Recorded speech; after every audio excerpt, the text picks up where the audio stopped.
맥주감사절은 하나님이 제정하신 것입니다. 오늘 본문에 함께 보셨던 것처럼 맥주절을 지키라 그러셨습니다. 내가 수고하여 밭에 뿌린 것에 첫 열매를 거둠이다 그러셨습니다.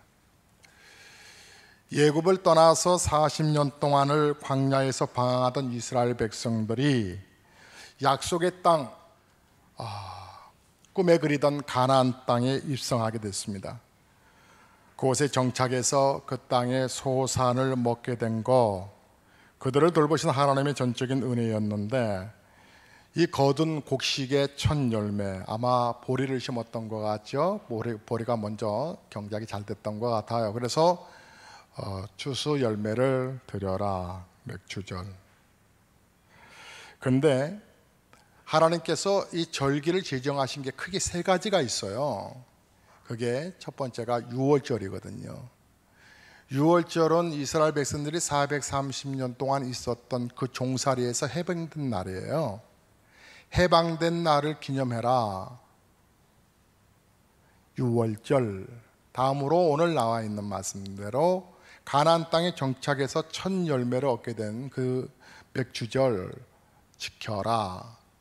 그리고 그 말씀을 오늘 본문의 16절을 후반을 보면 수장절을 지키라. 수장절은 다 연말에 모든 걸 다 거둔 이후에 드려라. 오늘날 말하면 추수감사절. 성경에요, 시편 제50편 23절을 보면 하나님께서 이 결국은 감사가 우리에게 은혜를 베풀기 위함인 것을 알 수 있는데 50편 23절에 이렇게 말씀해요. 감사로 제사를 드리는 자가 나를 영화롭게 하나니 그 행위를 옳게 하는 자에게 내가 하나님의 구원을 보이리라 그러셨습니다. 감사를 고백하는 자에게 구원을 베푸시겠다고 하는 감사가 주는 행복이 있다는 거예요. 이 말씀은요, 신약에서 동일하게 반복되는 것을 볼 수 있어요. 이 축복이 리얼하게 표현된 걸 볼 수 있어요. 신약 성경 누가복음 17장을 보면요, 예수님께서 수많은 병든 자들을 고치시거든요. 한두 명이 아니에요. 정말 엄청 많은 사람들을 고치셨어요. 특별히 한 무리를 고치셨는데 그곳에 10명의 문둥병자가 있었어요. 10명의 문둥병자는요, 말 그대로 정말 소생하기가 어려운 그런 저주 질병이었어요. 그 당시에는. 그래서 이 병에 걸리면 공동체로부터 함께 있지 못해요. 우리가 메리스 질병 딱 걸리면 뭐 자가 딱 집에만 있으세요? 아니면 병원에서, 확진자들은 병원에서 또 특별 치료를 받잖아요. 나다니면 안 된다는 거예요. 왜 이렇게 많이 확산됐어요? 한 사람이 중동 여행 갔다가 들어온 건데 자주간 우린 끄떡 없을 거예요. 그런데 이제 나라에서 메리스 이 부분이 이제 끝났습니다 할 때까지는 우리는 악수하지 말고요, 그래도 지킬 건 예의를 지켜야 되는 것 같아서 좀 우리가 예법은 그대로 해야 되겠습니다. 당시 문둥병 걸린 사람들 그와 같은 거예요. 어떤 공동체에 소속될 수도 없고요. 그러니까 자기네 병을 이렇게 옷으로 가려요. 그리고 생활을 하는 거거든요. 그 무리 10사람들이 모여 있다가 고침을 받았어요. 예수님께. 고침을 받아서 예수님은 뭐라고 하시냐면, 자, 그러면 당시에 이 확증 판정을 완전히 깨끗하게 치유받았다고 하는 것을 누가 증명을 해줬냐면 당시 제사장들이거든요. 제사장에게 가라 그랬어요. 그래서 제사장들에게 가서 검사를 체크해라. 자, 10명이 다 갔어요. 잠시 후에 말해요, 예수님께 한 사람이 찾아와요. 그 사람은 유대인이 아닌가 봐요. 성경이 뭐라고 그러냐면 사마리아인이다 이렇게 말을 해요. 그 사람이 왔어요. 예수님 감사하다고 고백해요. 근데요, 우리 예수님 보세요. 인간적인 모습이 탁 튀어나와요. 그게 저는 또 매력이더라고요. 제가 거기에서 위로를 받았잖아요. 왜요? 제가 속 좁은 목사거든요. 제가 표현을 안 했지만 후유증이 오래 가요. 어떤 분 그러더라고요. 나는 뒤끝이 없다고 막 쏟아붓고, 아니 본인은 뒤끝은 없지. 그런데 그것을 막 공격받은 사람은 뒤끝이 얼마나 많이 남는데요. 저 많이 남아요. 자, 그런데 말이에요, 예수님이 그런데 9명은 어디 갔냐 이렇게 물어보세요. 아니 예수님 고치셨으면 그걸로 끝난 거지, 굳이 왜 감사하러 9명은 안 왔냐 이렇게 찾으시는 거예요.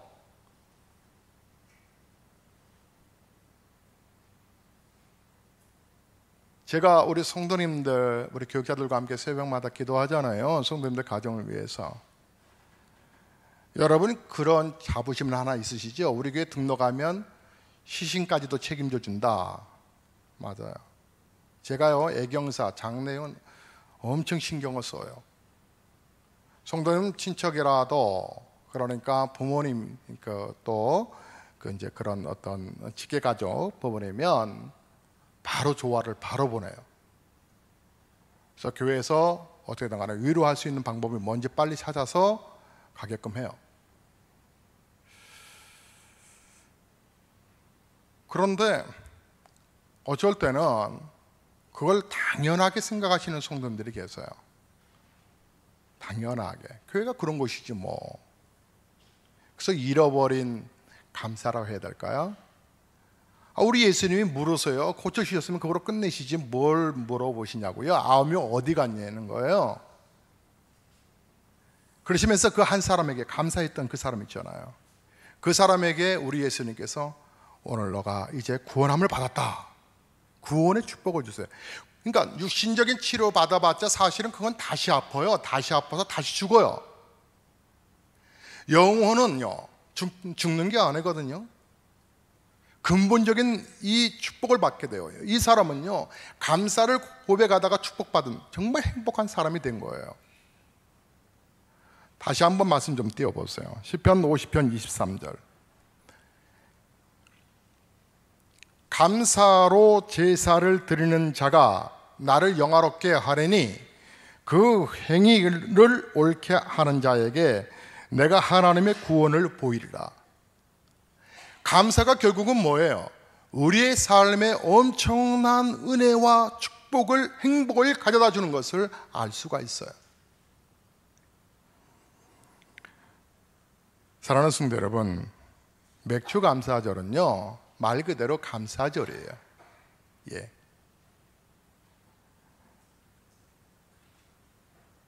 절기에 담긴 의미는 감사를 기억하라는 거예요.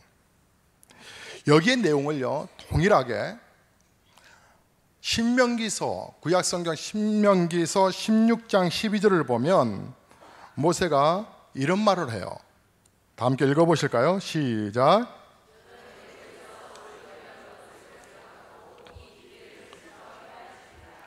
규례를 지켜 행하지니라. 애굽에서 종되었던 것을 기억하고 그것에서 나왔던 것 기억하고, 기억하라는 거예요. 베푸신 은혜를 받은 사람을, 과거의 경험을, 능력의 흔적을 잊지 말라는 얘기예요.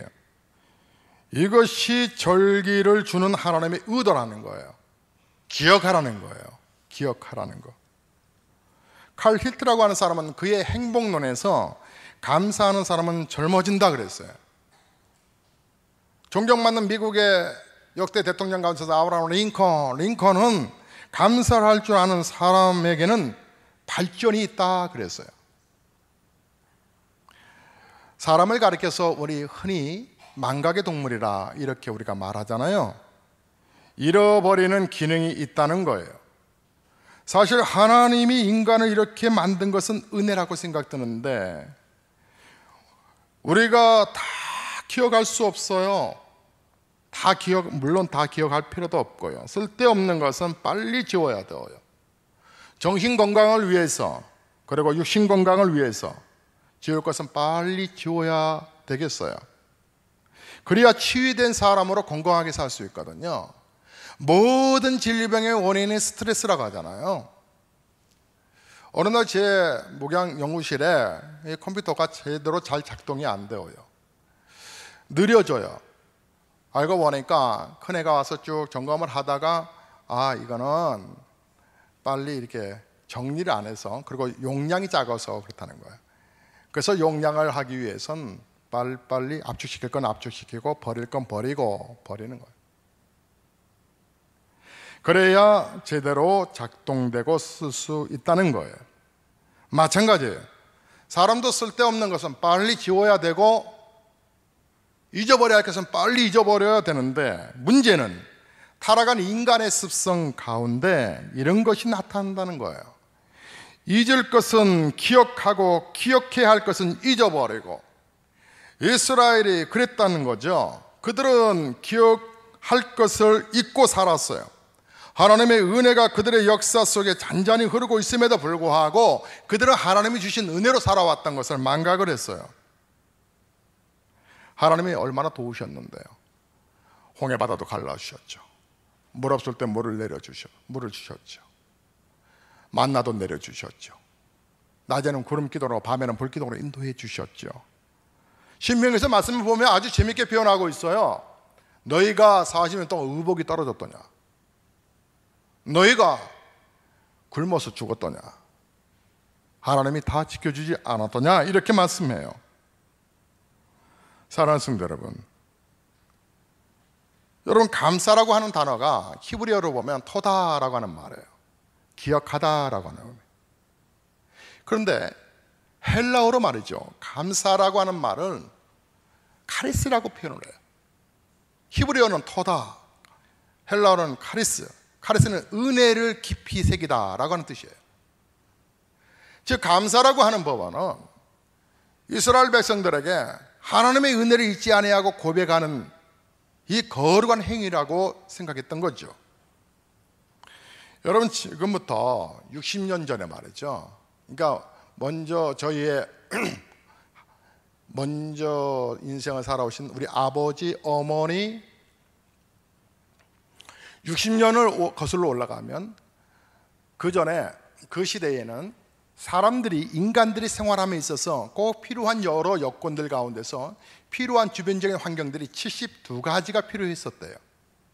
그 가운데서 절대적으로 필요한 것이 18가지였답니다. 꼭 필요한 것이 18가지였다고 해요. 옷, 양식, 집, 이런 법원에서 꼭 필요한 게 18가지였대요. 자, 60년이 지났어요.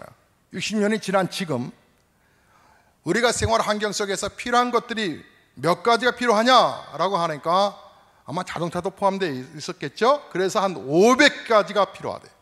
현대를 살아가는 우리들에게 500가지가 필요하대. 근데 그 가운데서 정말 절대적으로 필요한 게, 꼭 있어야 할 게 몇 가지냐 하니까 50가지가 필요하대. 과거에 비해서 우리가 얼마나 윤택한 삶을 살고 어떻게 우리가 정말 인생을 살아가고 있는지는 생각만 해도 정말 좋아진 건 분명한데, 그러나 행복하냐는 거예요. 우리는 가끔 이런 말 하지 않아요? 옛날이 더 좋았어. 옛날이. 왜 그럴까요? 그 이유는 진짜 감사가 점점 없어졌기 때문에. 없는 사람들은 없는 가운데서도 감사를 찾아보려 하지만, 많이 가진 사람들은 더 많이 갖기 위해 감사하지 않기 때문에. 예전에 송영희 씨라고 복음성가 가수가 있었는데, 그분이 정말 여러 곡들을 썼는데 그 가운데서 이런 찬양이 있어요. 나 가진 재물 없어도. 그래. 근데 그 찬송이요, 얼마나 신금을 울리는지 몰라요. 그는 장인이었거든요. 그는 지식이 없어도, 재물이 없어도, 명예가 없어도, 건강하지 않아도 하나님께 감사해요 라고 하는 고백을 했어요. 성경에 우리는요, 있어야 감사를 하잖아요. 어떤 일이 이루어졌을 때 감사하지 않나요? 이건 모든 사람이 다 그렇지 않아요? 그런데 정말 없을 때 고백할 수 있을까? 감사하다고 하나님 원망하지 않나요? 성경에 욥기서를 보니까 말이에요, 욥기서 1장 21절이에요. 주신 자도 하나님 여호와시요 취하신 자도 여호와시니 여호와의 이름이 찬송을 받을지어다. 찬송한다는 얘기는 뭐예요? 감사합니다 라고 하는 고백이잖아요. 여러분, 감사의 정도는 얼마나 하나님을 발견했느냐에 따라 달려있는 것 같아요. 얼마나 하나님의 능력을 인정하느냐에 따라서 달려있는 것 같아요. 여러분, 고양이, 요즘 집에서도 또 고양이들 많이 키우시더군요. 고양이는요 10가지 가운데서 9가지를 잘해주잖아요. 그럼 뭐 얼마나 인게 붙어요? 근데 한 가지를 이렇게 섭섭하게 해주면 이 고양이가 주인에게 앙! 핥힌다는 거예요. 9가지 잘해줬는데 한 가지 섭섭하게 했다고 제때 밥 안 줬다고 주인을 핥혀요. 강아지는요 9가지를 잘해주지 않아도 한 가지만 잘해줘도 그렇게 주인에게 꼬리를 흔들면서 감사를 한대요. 여러분은 어떠세요? 여러분은 여러 가운데서 하나 부족해서 원망하고 짜증내세요? 아니면 이 하나 있음에도 감사하세요?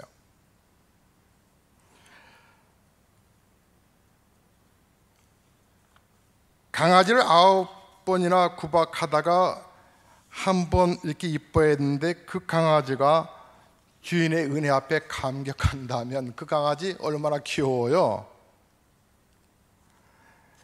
근데 9가지 없다는 거죠. 그래서 우리는 여전히 9가지를 사실 받았는데 한 가지 없다고 해서 원망하는 고양이처럼 그렇게 또 표현될 때도 있어요. 일본에 말이죠, 아모리현에 1991년도에 엄청난 대태풍이 불어가지고 과수원들이 쫙 깔려있는데요, 수많은 사과밭이 있었는데 그 사과밭 거의 다 사과가 이 추수를 앞에 두고 태풍이 몰아와서 다 떨어지고 말았어요. 농민들이 대다수가 다 땅을 치고 통곡을 할 때에 한 농부가요 그 땅에 무릎을 꿇고 감사의 고백을 했대요. 그러면서 그가 들고 나온 게 뭔지 아세요?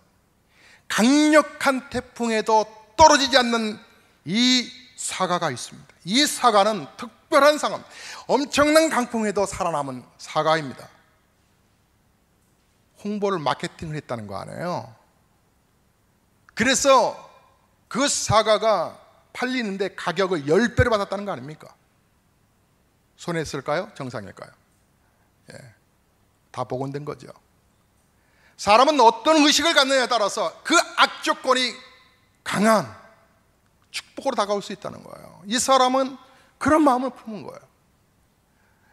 올해 농사 다 끝났다고, 다 망쳤다고 떨어진 과일을 집어던지며 탄식하는 사람이 있는가 하면 매달려 있는 10%밖에 되지 않지만 이 10%를 가지고 강력한 사과라고, 합격점 고난을 겪어낸 사과라고 오히려 그 사과를 홍보하여 10배의 가격을 받아낸 사람이 있다고요. 감사가 그래서 기적을 일으킨다라고 하는 것이 느껴지지 않았어요? 욥이 고백했어요. 주신 자도 여호와시요 취하신 이도 여호와시니 여호와의 이름이 찬송을 받을지어다. 맥주감사절에 여러분 한번 감사를 한번 헤아려 보세요. 목사님 그런 소리 하지 마십시오. 나는 버림받은 인생이고요, 나는 가진 게 없고요, 나는 빈털터리입니다. 나름대로 살아보려고 이것저것 직장만 알아보지만 쉽지도 않고요. 그런데 여러분 한번 대답해 보세요. 여러분 그래도 돌아갈 가정이 있으면 여러분 몸이 그래도 식사 숟가락 내가 들 수 있으면, 여러분 그래도 아내가 있으면, 쏙쏙이는 자식이라 할지라도 그 자식 있으면 감사한 거 아니에요? 시편 103편 1절에서 5절에 우리가 하나님께로부터 얻은 것을 마음속에 잊지 말라고 당부합니다. 다 함께 읽어보실까요? 시작.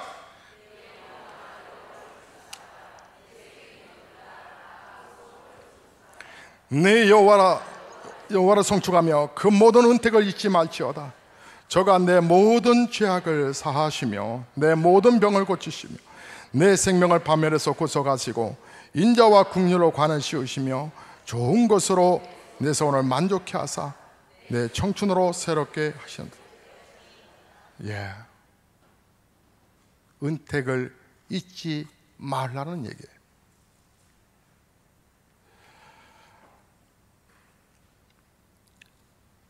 사랑하는 성도 여러분,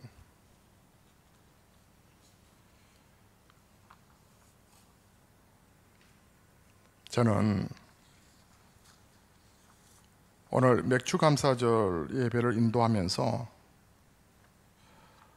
지난 상반기 돌아보면 눈물나게 고맙더라고요.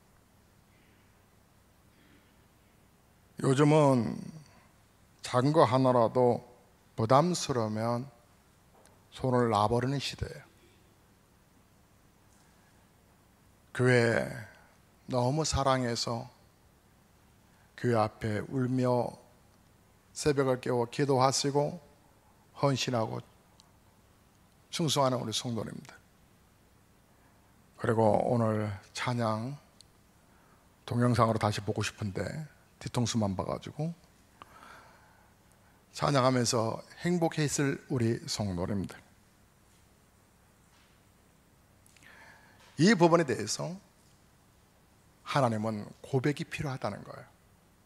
감사의 마음을 품고 고백하는 성숙함이 있으면 좋겠다는 거예요. 그래서 제가 맥주절을 묵상하다가 준비하다가 깊은 감사의 고백을 해봤거든요. 성경의 바울이에요. 에베소서 5장 4절에 이렇게 말을 하더군요. 누추함과 어리석은 말이나 희롱의 말이 마땅치 아니하니 오히려 감사하는 말을 하라.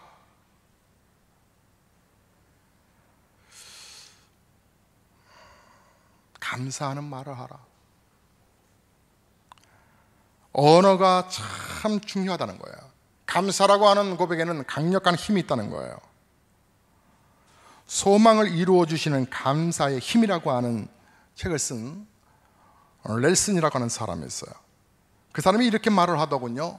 감사는 가정이나 직업에 대한 만족감과 기쁨을 증가시킴으로써 인간관계를 향상시키고 사랑이 넘치도록 만들며 갈등을 해소하고 협력하게 만든다 그랬습니다. 예. 감사의 말의 고백이 이처럼 영향력을 나타낸다는 거예요. 제가 커피를 좋아하게 되었어요. 그래서 커피를 좋아한 지가 1년 반이 지나가다 보니까 이제는 웬만큼 좀 커피에 대해서도 알게 되겠고 유통망도 알게 되었고 커피를 어떻게 끓이면 어떻게 로스팅하고 어떻게 내리면 맛있는가도 알게 됐어요. 그래서 커피 하나 속에서 이것이 철학이 있다라고 하는 것도 알았어요. 근데 제가 어느 커피를 직접 볶고 판매를 하는, 또 커피를 장사를 하는 그 원두 커피숍을 가게 됐어요. 그런데 그곳에서 그 사장님과 대화를 잠깐 하던 중에 그분이 내리는 커피와 더불어 함께 앞에서 대화를 잠깐 하게 됐는데, 보면서 드는 생각, 오늘 커피값이 아깝겠는데, 맛없겠는데 생각이 들었어요. 저의 예상은 틀리지 않았어요. 애가 제프를 시켰는데 그 커피의 맛은 진짜 자판기 커피와 같은 그런 블랙 커피를 먹는 듯한 맛없는 커피였어요. 그분은 이 커피에 대한 철학도 없었어요. 커피에 대한 의미도 없었어요. 그저 장사였을 뿐이에요. 그런가 하면 어느 커피를 소중하게 여기는 사람과 대화하게 됐어요. 그분은 그 커피 속에서 철학을 심었어요. 인생을 심었어요. 그리고 그는 한 잔의 커피를 내림에 있어서 정성을 다했어요. 그러면서 그가 뭔가를 얘기하는 것 같았어요. 그래서 내가 물었어요. 당연히 뭐라고 하면서 지금 커피를 내리냐고 했더니 이 커피가 맛있게 해달라고 고백했대요. 그 커피는 6,500원이에요. 근데 정말 맛있었어요. 너 물어봤어요. 언제 했냐고. 정말 맛있는 시간 타임이었어요. 이틀째, 3일째부터 맛있어지거든요. 정말 맛있어요. 여러분 가운데 커피를 직접 집에서 이렇게 갈아서 이렇게 드시는 분들 계시면 목사한테 예배 후에 오세요. 여러분에게 100g씩 선물로 드리려고 그래요. 공짜예요. 그러나 커피 맛을 모르는 분은 그것을 집에 방향제로 쓰시려고 하면 절대로 오지 마세요. 왜냐하면 그 커피는 그런 값싼 커피가 아니거든요. 목사가 심혈을 기울여서 노스팅을 했기 때문에 격이 달라요. 커피 한 잔 내림에도 그 커피를 향해서 철학을 심고 말을 고백하고 하는 사람과 의뢰껏 커피 한 잔입니다 내놓는 사람과 정말 맛이 달랐어요. 그렇다면 우리가 우리의 인생 속에서 감사를 날마다 고백하고 고백할 수만 있다면 너희가 누추함과 어리석은 말이나 희롱의 말에 마땅치 아니하다 우리여 감사하는 말을 하라 라고 했던 이 성경 말씀처럼 몇 주를 통하여 우리가 감사의 고백을 날마다 할 수만 있다면 우리의 삶의 질이 얼마나 달라질까. 목사가 설교를 하면서 또 생활도 그렇게 하려고 발버둥을 치는데 저도 감사 말을 해야 될 거 아니에요. 그래서 집에서 밤늦게 이제 아내가 음식을 준비했어요. 그 밤에 뭐가 안 먹고 싶겠어요? 종일 굶었는데 제가 뭐든지 제가 제 입맛은 마실 수밖에 없어요. 그래서 식사를 하다가 제가 얘기했어요. 나는 설교가 생각나가지고 감사의 고백을 해야 되겠다 생각하고 나는 당신이 만든 음식이 너무 맛있어 라고 말하는 그 순간에 그 아내가 막 웃으면서 막 행복해하는 모습 속에서 이건 아닌데 이렇게 반응을 하다니 너무 행복했어요. 너무 행복해했어요. 그 기운 때문인지 집안의 공기가 행복했어요. 어느 남성들은 당장 들어가셔서 집에서 아니 주방에서부터 했어요. 그 식사하실 때 너무 맛있다고 너무 맛있다. 이런 집에서도 고백해 보세요. 여러분 자녀에게도 제가 우리 새아이 보면서 속 터진 일이 왜 없겠어요. 그런데 저는 긍정의 얘기만 해주려고 그래요. 단점은 본인 스스로가 알 거예요. 아마 자기의 부족함도 본인 스스로가 알 거예요. 그래서 저는 그 짧은 시간에 대화할 시간도 없는데 대화하면서 굳이 그 단점을 얘기하고 싶지가 않아요. 지가 알겠지. 감사의 조건에 관한 이야기를 해주려고 애를 써요. 여러분 하나님이 맥주 감사절을 통해서 우리에게 하시려고 하는 말이 그 가벼운 말하지 마라.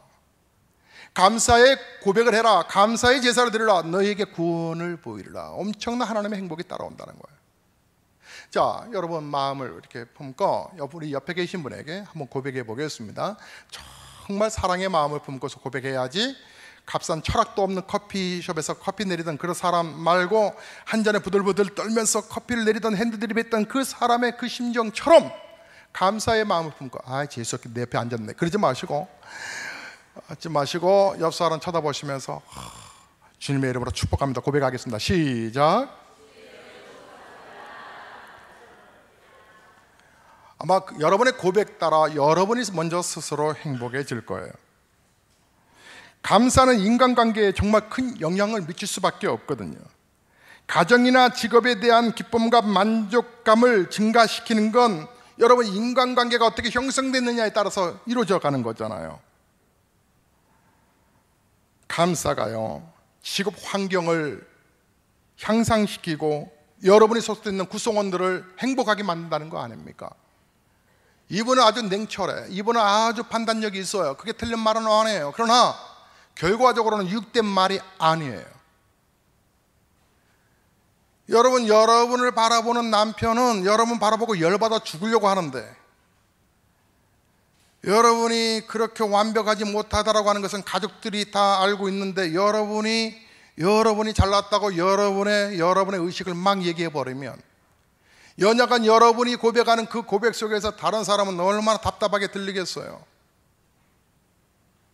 근데 거꾸로 여러분이 연약함에도 불구하고 여러분이 감사를 고백하고 옆 사람에게 여러분이 알고 있는 모든 공동체 속에서 진정 감사에 고백하고 감사를, 긍정을 표현하는 여러분 속에, 야, 이분이 남다른 부분에 이런 것이 있구나라고 오히려 더 감탄하지 않겠습니까?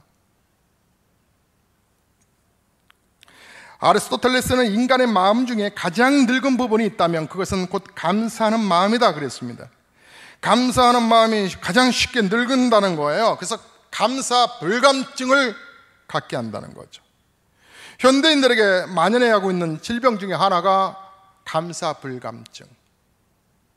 교인들에게 가장 만연해 하고 있는 이 질병 중에 하나가 감사 불감증. 욕구 불만, 만족하지 못하다고 하는 소유욕의 노예가 다 되어서 정말 감사를 몰라요. 템플턴 상이라고 있어요. 그게 이제 그 종교계의 노벨상이라고 말하는데, 과학과 종교 간의 이해 증진을 위해서 돈 많은 템플턴이라고 하는 사람이 제정한 상이거든요. 명예도 있고 상금도 많이 줘요. 근데 그 양반이요, 쓴 책이 있어요. 그 가운데서 열정이라고 하는 책이 있는데, 그 책을 보면 감사 생활을 실천하려면 첫째, 감사할 대상을 찾아 칭찬하고 마음을 전하며, 둘째, 열망하는 좋은 일이 실제로 일어나기 전에 감사하고, 셋째, 우리에게 닥친 문제와 도전, 과제에 감사라고 조언을 해요. 탁월한 사람들은요, 있어야 감사하는 거 아니에요. 있어서 감사하는 건 누구나 다 할 수 있어요. 고린도 교회라고요. 고린도 교회가 시끄러운 교회예요. 피곤한 교회예요. 그런데 돈도 많아요. 그런데도 교회가 시끄러워요. 그런데 바울은 알았어요. 왜 이렇게 고린도 교회가 시끄럽지? 교인들 마음속에 감사가 없었던 거예요. 구원해 주신 게 감사가 없었다는 거예요. 감사가 없다 보니까 다 짜증스러운 거거든요. 교회 앞에 공사 중에 있어요. 뭐 도시가스인가요? 뭐 난방가스인가 뭐 한다고 며칠 전부터 지금 난리를 피우고 있어요. 오늘은 주일이라고 조금 앞마당을 조금 그렇게 비워놨네요. 어제는 보니까 그다음 뭐 별별 물건도 다 쌓아놨더라고요. 만만한가 봐요, 교회가. 예, 뭐 그냥 어디다 놓겠어요. 그래서 아무 말 안 했어요. 우리는 알아요, 이 공사가 끝난다는 걸.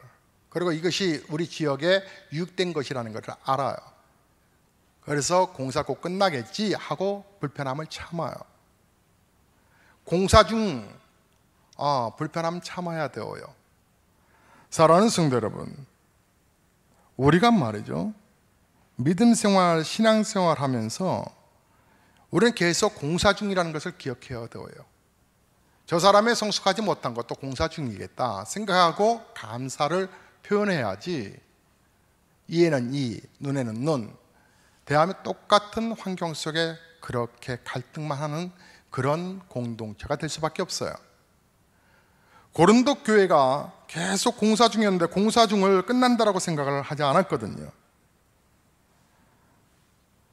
사랑하는 성도 여러분, 이제 메시지를 정리하려고 합니다. 멕시코 나라를 가보셨습니까? 멕시코의 특징 중에 하나가 뭐 커피도 있지만 그보다도 온천이 그렇게 탁월하다면서요. 근데 신기한 게 있대요.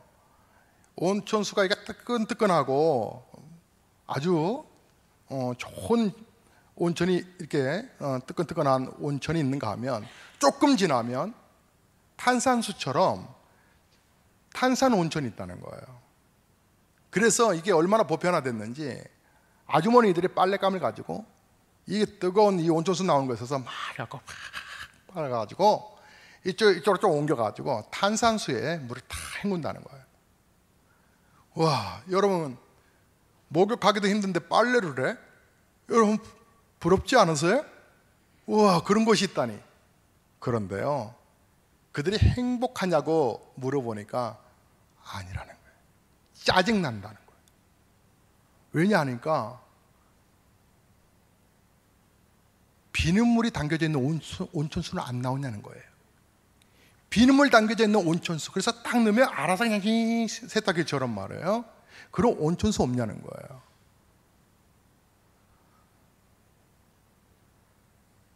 여러분 어떠세요?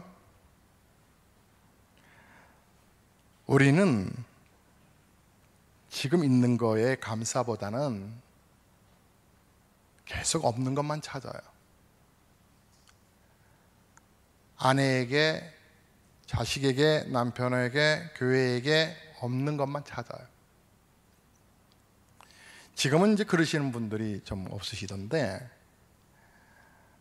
예전에는 세성전에서 이게 없어요, 저게 없어요, 막 이렇게 말씀하세요. 세성전에 입당 온 성도들은 어떤 느낌이겠어요?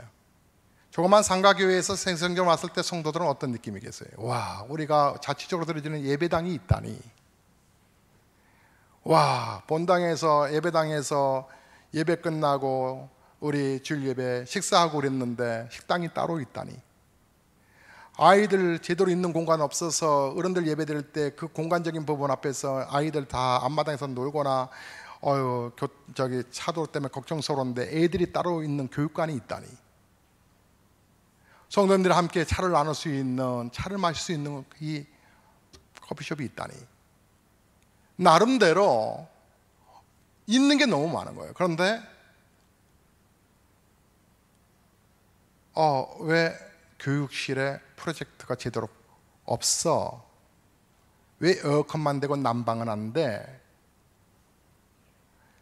없는 부분들만 바라보면 끝없이 교회가 불만족일걸요?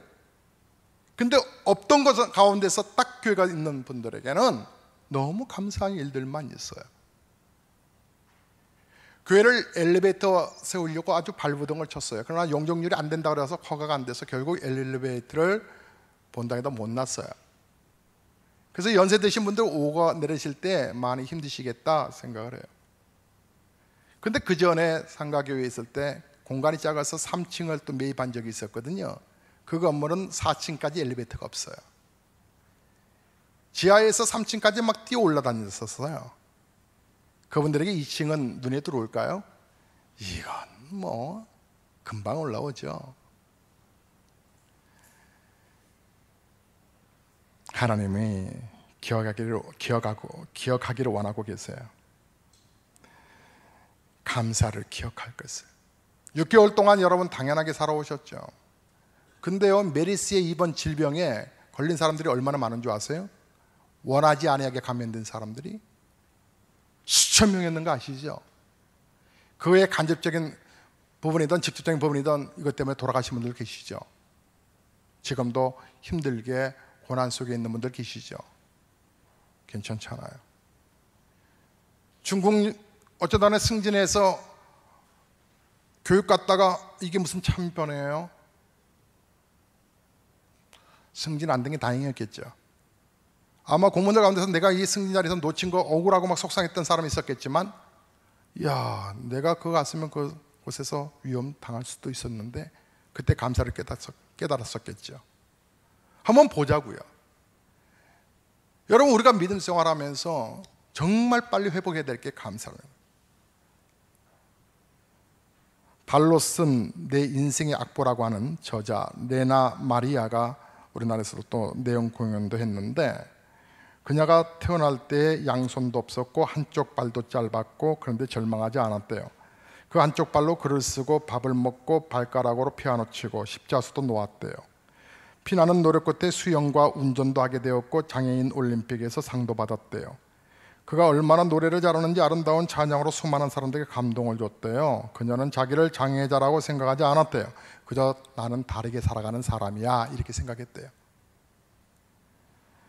절망할 수밖에 없는 환경을 오리어 천사의 표정을 하며 감사를 고백하는 사람. 자, 우리도 다 감사하면서 남은 후반기도 행복하게 믿음 생활, 사회 생활, 가정 생활 우리 모두 잘 할 수 있기를 주의 이름으로 축복합니다.